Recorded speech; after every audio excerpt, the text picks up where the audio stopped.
Now let's get more on the Dallas nurse who flew to Cleveland and the Texas healthcare worker on board the cruise ship. CBS News travel editor Peter Greenberg is in Denver. Peter, good morning.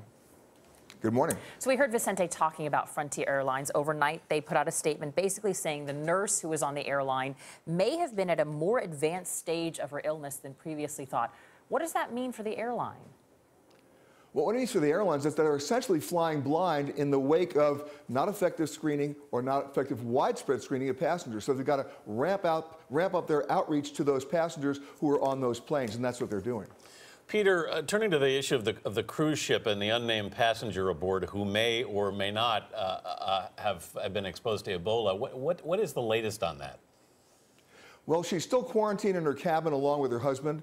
What the cruise line tried to do was to get her helicoptered off in Belize and then let the passengers get off later. That was denied. They tried to do the same thing in Cozumel in Mexico. That was also denied. So the ship is now going back to its home port in Galveston. They'll arrive tomorrow morning. But interestingly enough, there are no plans to test or screen any of the passengers coming off that ship because she continues to be asymptomatic in about the 20th day after her potential exposure to the disease. What the cruise ships are doing, or the cruise lines are doing, they've quietly held some backroom conversations, and they've decided that anybody holding a passport from any affected country will not be allowed to cruise on any of their ships. Now, they haven't announced this, but that's a procedure that's going to go into place right away. When you think about the timeline of all of this, we heard about air travel. There was warnings there. Now we're hearing warnings about cruise ships. I think a lot of people who are taking any form of mass transit are starting to get a little nervous. Should they be concerned? Is the threat only going to grow? Well, look, there are strong visual images there. People are very nervous. They're very scared, without sounding like a pun, but fear has gone viral here.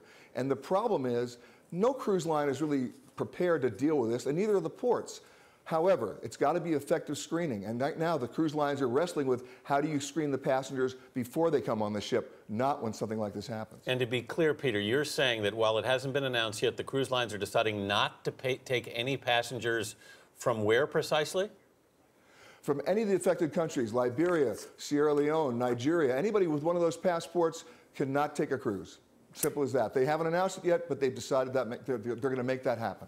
Do you think there is some greater level of concern for people who are aboard cruise ships? And I only say that because I think a lot of people still remember norovirus, and they still remember how big this was and how rampant it was.